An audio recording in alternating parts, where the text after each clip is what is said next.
Hello, hello, and welcome to the Love Life with Court podcast. As always, I'm your host, Courtney Irving.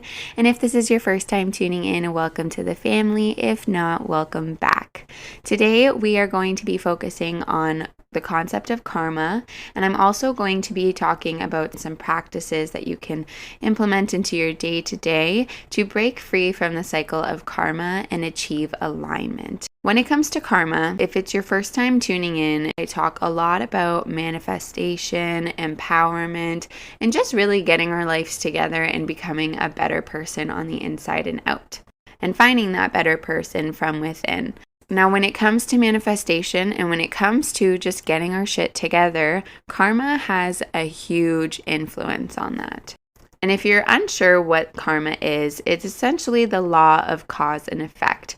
And it suggests that every action has consequences, and these consequences will affect someone not only in their life, but also in their future lives. I'm a huge believer in reincarnation, and especially that our souls continue to go through us in the cycle of life.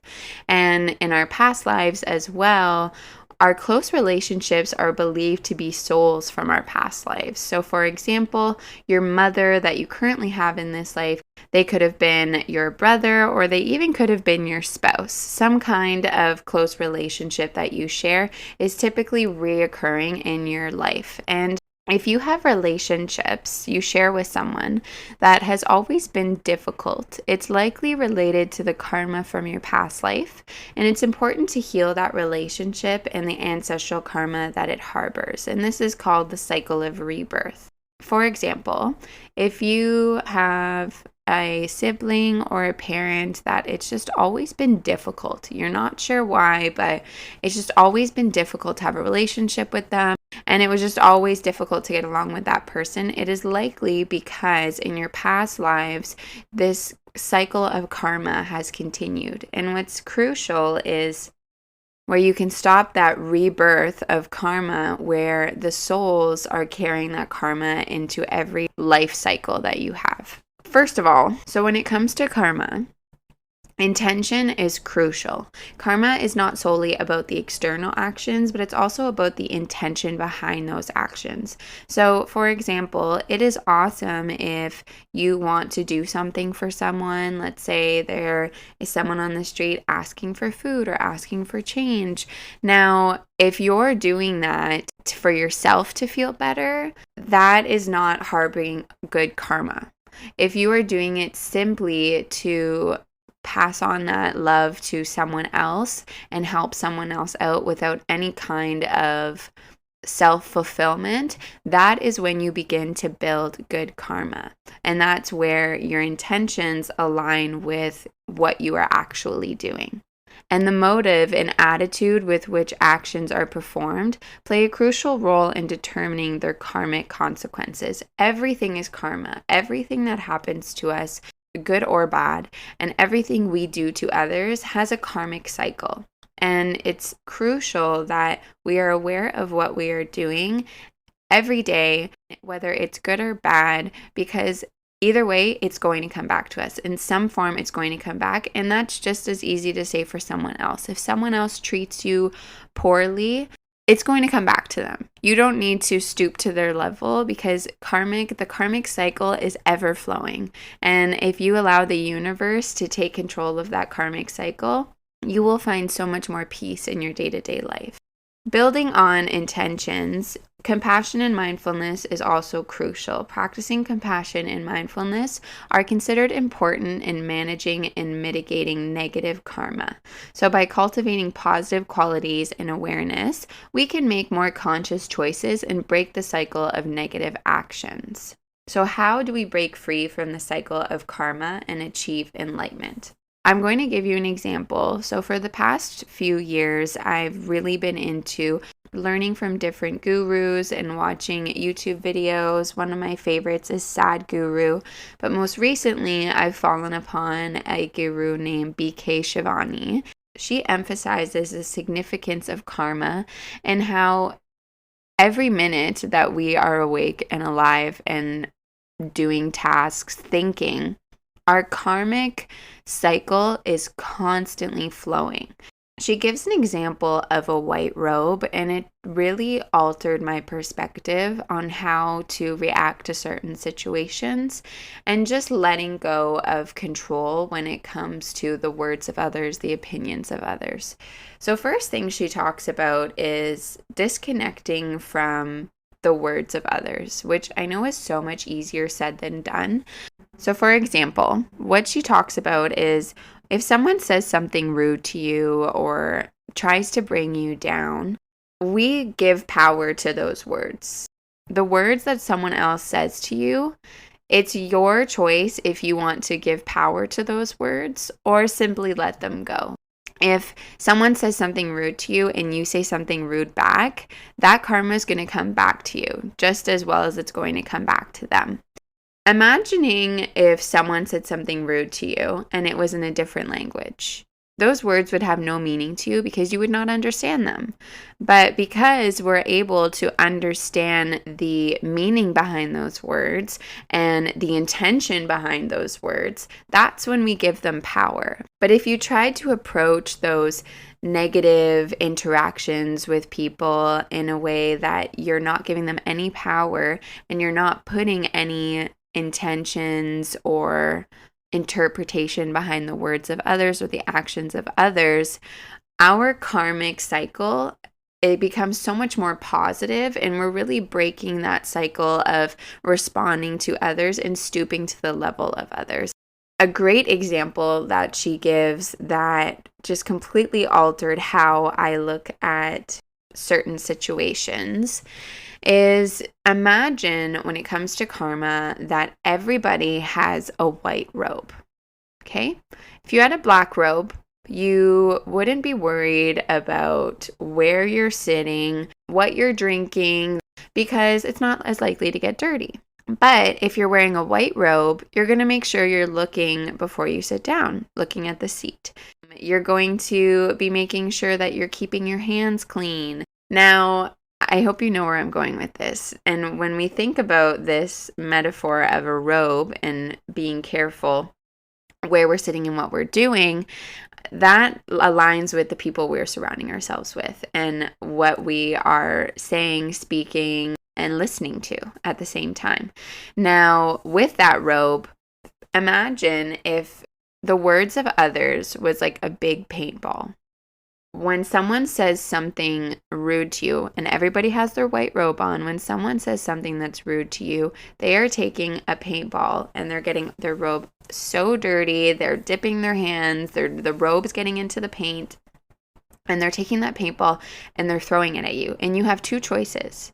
You can either move to the side and dodge that ball, so make sure that you don't get hit by that paintball, or you can take that paintball, grab it, and throw it back at them. This is a metaphor in the sense that we want to ensure that we're keeping our robe clean because that white robe signifies our karma. The dirtier our robe becomes, the more karmic energy that comes back to us, and not good karma. That's negative karma that's coming back to us because everything that happens to us every day, any kind of situation, if someone comes to you and, someone's honking their horn, you did nothing, they get out, they're screaming at you, they're swearing at you, it is likely because you have done something along your path that karmic energy has came back to you. Even if it has nothing to do with you, it's karmic energy coming back. So what I'm trying to emphasize by giving this example is that I prefer to keep my robe clean, and I hope you do as well. And sometimes there's going to be paint on it. Paint from our past, we sat in a seat that had paint on it from a time that we stooped to someone's level and we said the wrong things, or we just went out of our way and we had bad intentions behind something that we were doing. And our goal is essentially to always keep that robe clean. Our karma will always come back to us no matter what. And if you keep that clean robe, you will have good karma because that robe is filled with positivity and love. But if we start to get that robe dirty, that's continuously going to come back to us. But just knowing that no matter what someone says to you, just understand that along your path, There may have been a time where you acquired negative karma, negative energy, and that energy is simply a physical representation of the karma. I'm also going to be talking about some practices that you can implement into your day-to-day to break free from the cycle of karma and achieve alignment. And so first thing is knowing yourself. So take a good look at who you are and understand your thoughts, feelings, and actions. If you feel that you're more of an angry person naturally, you're more likely to act out in certain situations, respond to others. If you're someone that can be easily poked, understand that. Figure out why. What are your triggers and what is that coming from? Because everything stems from our childhood in most situations. So try to go back and figure out why am I like that? Or if you are on the other end and nothing bothers you, that's great. But knowing yourself and knowing what are your triggers, that will really help you along your journey of not responding to others. When you know your triggers and you can identify, okay, this has really pissed me off, that helps you get back onto, nope, I'm keeping my robe clean. That person's robe's dirty. I am sorry that they feel that they need to keep their robe dirty, but I'm deciding to keep mine clean.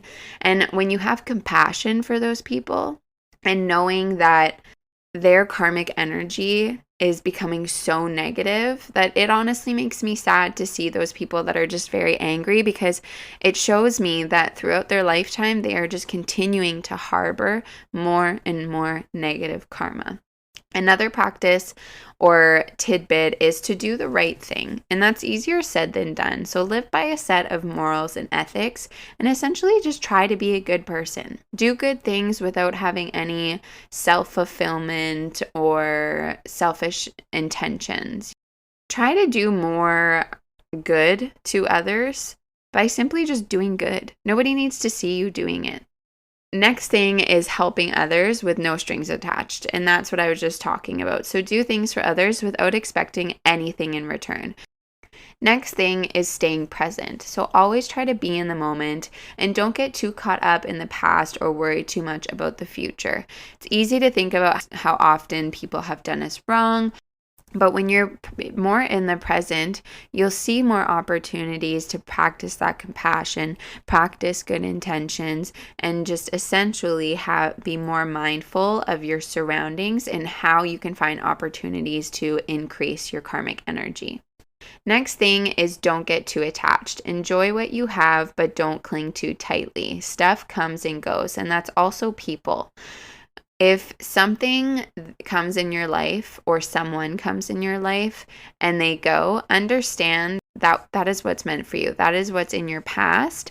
And that person or thing could have brought a lot of negative karmic energy into your life. Don't get too attached. Let it go. Next thing is be kind and let go. So a lot of these things fall into one another. So show compassion to yourself and others. Forgive and forget. And do not hold grudges. Grudges do not help, because this relates to that karmic energy. If you are constantly having compassion for others, if you are practicing good morals, good intentions, that's when you're increasing your positive energy. But if you even internally are speaking bad about another person, or even, I'm even guilty of this with my spouse, that's when I want to always bring him all the tea. I want to tell him what happened, what I think about certain situations. But when I realize that what I'm talking about may not be benefiting my karmic energy. And he'll oftentimes remind me too, and vice versa. If we're talking bad about someone, we'll catch ourselves and say, this is not helping our karmic energy. We're acquiring negative energy right now, and let's change the discussion and just be present in the moment. And that's where I go back to staying present. If you stay present, you're not going to catch yourself thinking about how other people treated you. You're not going to care because you're going to be staying present. Next thing is meditate. Or do something where you're taking time to chill out. Whether it's meditation, prayer, or just a quiet walk, find your zen. Because when you find your zen, you're more likely to be a calmer person and not react so much to the actions of others. Next thing is learn. Learn. Get wise, read, talk to people, learn about the world, build your knowledge, because knowledge is power. And when you have more understanding, especially on the psychological side of why people may treat you poorly, you will have more compassion for those situations. For example, if you understand the traumatic responses of others, you're not going to want to stoop to their level when they are possibly saying something bad about you, because you'll know that this is a trigger for them. This is a response. Anything that someone says to you or does to you is a reflection of themselves. It has absolutely nothing to do with you.